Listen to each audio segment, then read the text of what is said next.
Peggy 18.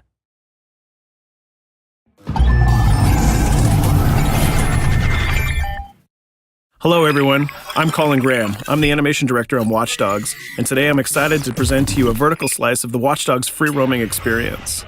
So actually, this is not a mission. Everything we're going to showcase today is completely systemic, and we're free to do as we please. We start off in the wards, the low-income district of our interpretation of Chicago. When creating the world of Watch Dogs, we wanted to stay true to the city and give a unique flavor to each and every neighborhood, not only in terms of the architecture, but also in terms of the people that you'll encounter and what is happening in their day-to-day lives. In the wards, you'll see working-class citizens, rusty cars, gang members, abandoned houses, and low-grade pawn shops. It's really not the kind of place that you're going to want to be alone after dark. Nowadays, modern cities are increasingly managed by software, controlling traffic lights, electricity grids, and surveillance systems. In our version of Chicago, this management software is called CTOS, or the Central Operating System. The CTOS controls everything in the city, and it was created by the Bloom Corporation. Since the CTOS has been installed in Chicago, people get to work faster, the crime rate has dropped, and the communication networks are now more accessible and stable than they ever were before. It goes without saying that if everything is connected, somebody able to take over the system would be extremely powerful. At this point in the game, we don't have control over this district's CTOS system. The icons that you see over people's head mean that we cannot hack into their mobile devices at the moment. We need to find the CTOS control center, install a backdoor virus into the system to take control over all of the infrastructure in this district. There it is, the CTOS control center.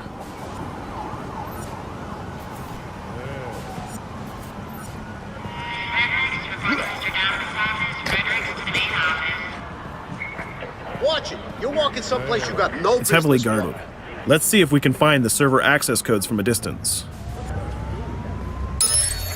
With cameras, we can explore restricted areas without being spotted, tag different guards, and access details on their lives. What the hell is she doing with that weasel motherfucker? It seems that Bloom employees all have a sort of shady past. There it is, the access code to the server room. Unfortunately, we can't access the server via the cameras. We need to sneak inside. One thing that was really important to us when we designed Watch Dogs was to fully support different player styles. Every situation in the game can be tackled the way the player sees fit. In this situation, we can go all out guns blazing, completely stealth without the guards ever seeing us, or we can hack from a distance without ever setting foot inside the restricted area. Let's hack this forklift. Aiden can use the environment to distract and lure guards. Pretty much anything you hack has multiple functions. So, for example, you could use this forklift to access the roof, or you could use it to create cover. Hacking in Watch Dogs is all about player expression. Let's set an improvised explosive device so we can hack it a little bit later.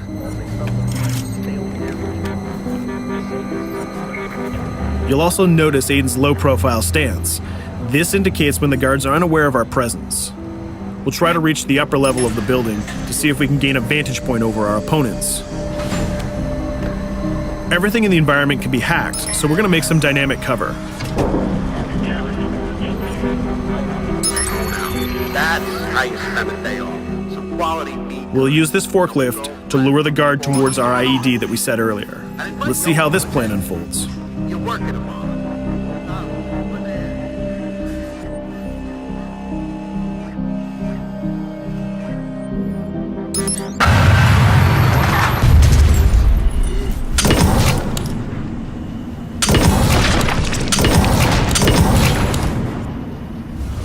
What you just saw is called focus. It represents Aiden's analysis capabilities and his quick reflexes. This gives the player more time to combine core game mechanics together, such as shooting, hacking, and driving, in order to handle more complicated situations.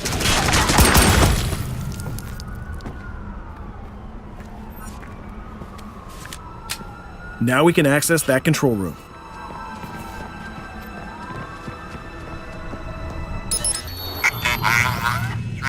Drop 2, 5.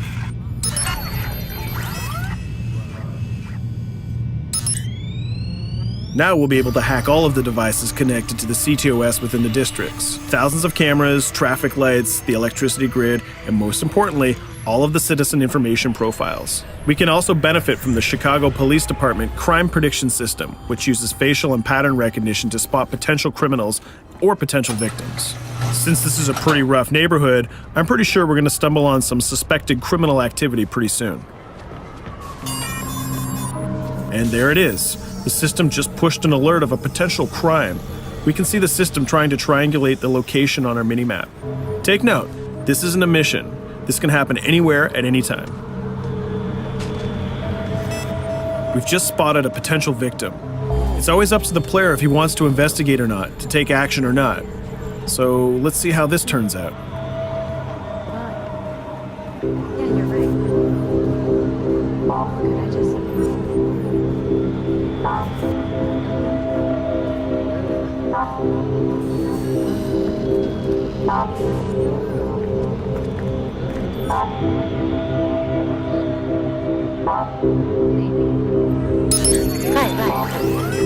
You think you're leaving me, huh?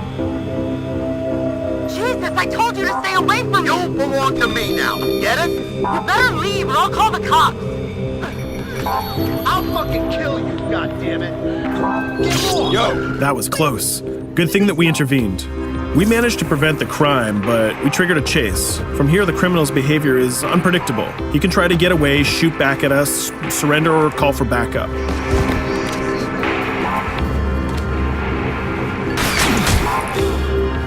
It seems like he decided to get away by car.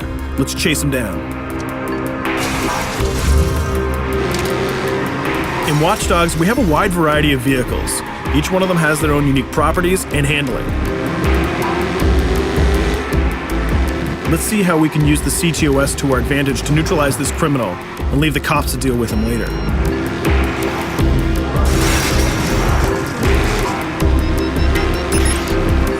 The chase stops right here. Using the blockers usually reserved for the cops during interventions, we managed to stop this criminal without killing him. This gives us a reputation bonus. This system is at the core of the Watch Dogs experience. Depending on how we handle different situations in the game, the media and the citizens will have a different perception of our hero, whether he is a true vigilante or a reckless criminal. This will have repercussions throughout the game. Now, let's head for the Loop, the historical district of Chicago, where you're going to find the most iconic buildings in the city.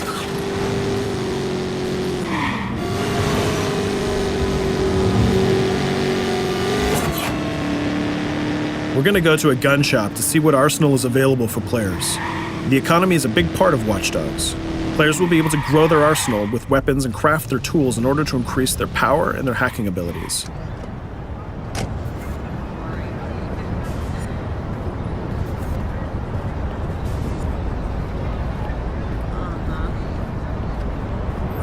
No, it's okay.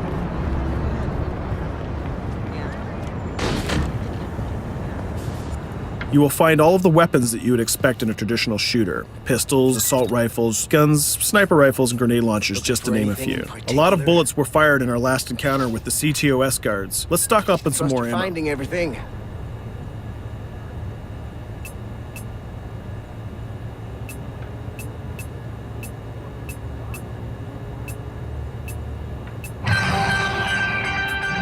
As we mentioned earlier, the media keep track of your actions and the citizens are going to react according to the perception that they have of you. Here, the media is reporting a crime in which you are the #1 suspect. The gun shop owner recognized you and decided to trigger a silent alarm to notify the police. Copy that. Possible one suspect presumed armed and dangerous. Police are now trying to locate the source of the threat using the surveillance system in the city, represented by the yellow circles on the minimap. Come in, PH3.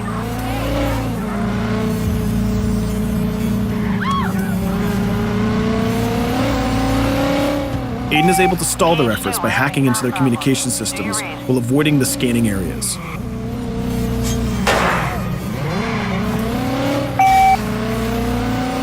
PH units, do you copy? Repeat, squad to all PH units.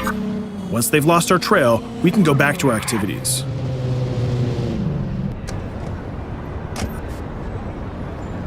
One thing that Bloom did to win over the population of Chicago with the CTOS project was to install free Wi-Fi hotspots throughout the city. Free Wi-Fi is cool, but not very safe with someone like Aiden Pierce around. Hacking into this box is going to give us access to every device that's connected to it. So let's see where that brings us.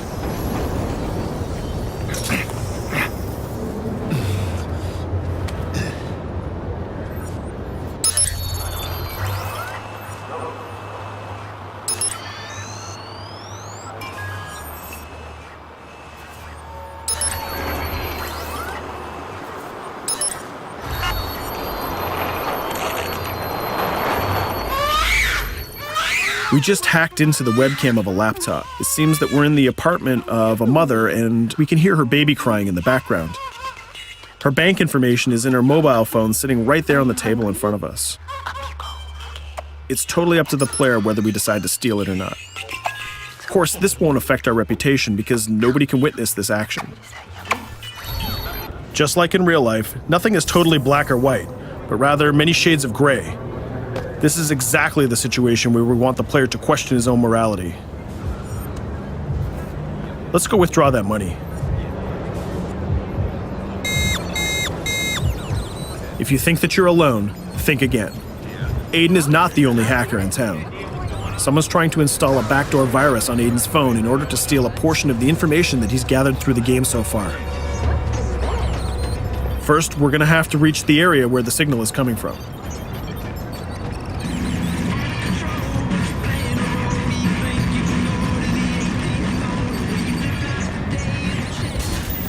Using our profiler, we're going to try to identify the hacker before the installation finishes.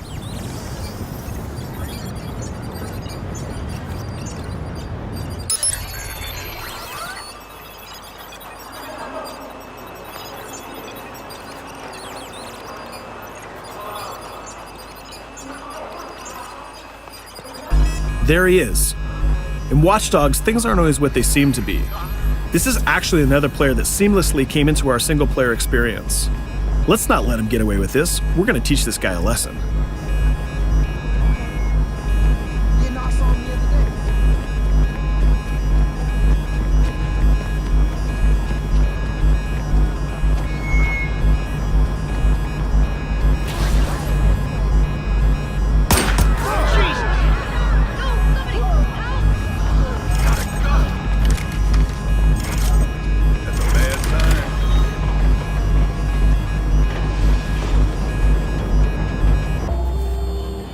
We stopped the hack, but the hacker managed to get away. I don't know about you, but we can't let this pass by. We need to retaliate. Using the grid, let's see if we can find that second player. There he is. Let's enter his game seamlessly.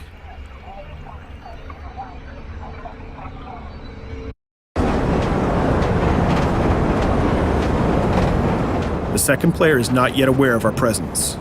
If we act carefully, he might think that we're one of the many NPCs in the city.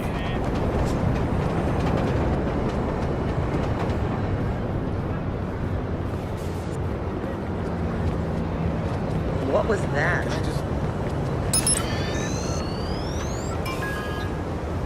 So let's find a place to hide and start hacking. What's going on?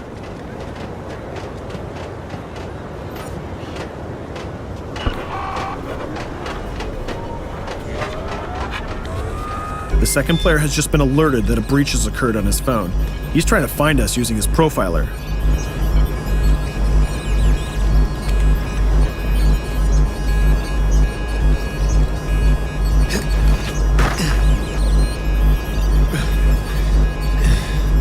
He's dangerously close. Let's hide in the car. We're spotted. Let's get out of there.